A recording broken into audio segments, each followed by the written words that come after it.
of knowing that this isn't home.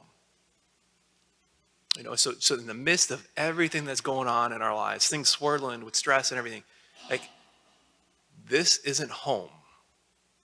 That's not for us just to, okay, now I'm just going to, have like this hippie mentality of not worrying about anything.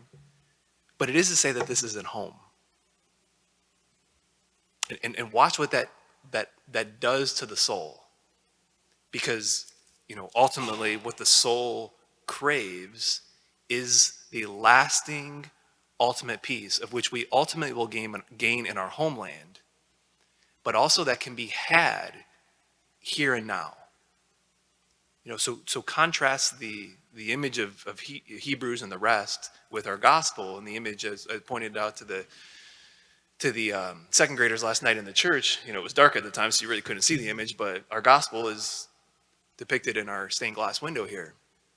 Very chaotic scene. What's craved? It's craved to hear him who speaks the words of rest, and they couldn't even, the doorway was jammed. You couldn't even hear him. You couldn't get in to see him because the heart craves to hear the peace. The heart craves the rest, both body and soul. What's Jesus more interested in? The rest of the soul. That's why he says, what's easier to say? Your sins are forgiven, or pick up your mat and walk? Of course, it's easier to say, pick up your mat and walk. And so the authority to forgive sins, so there's a lot there with regards to the confession, but maybe just to highlight the fact of there's no room there. There's barriers as those that are coming to seek out his rest. They're at the doorway. There's no way. There's barriers. There's ultimately, though, there is a way.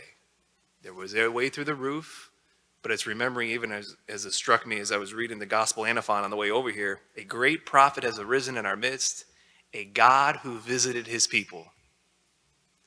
So as the chaotic scene right here, to trying to get in, to hear the rest, to experience the rest, it's God always coming to us. He came to us, and he comes to us today to give us peace of soul, to give us rest of soul, of which our heart craves. And so maybe the question for us to ask ourselves here in this Eucharist and in today, what's the roadblocks in my life?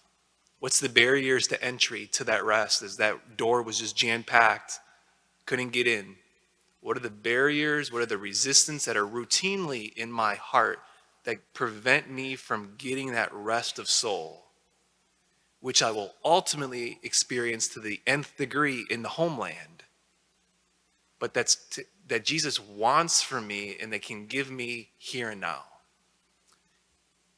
And so we turn to him now in the Eucharist, him who satisfies the soul.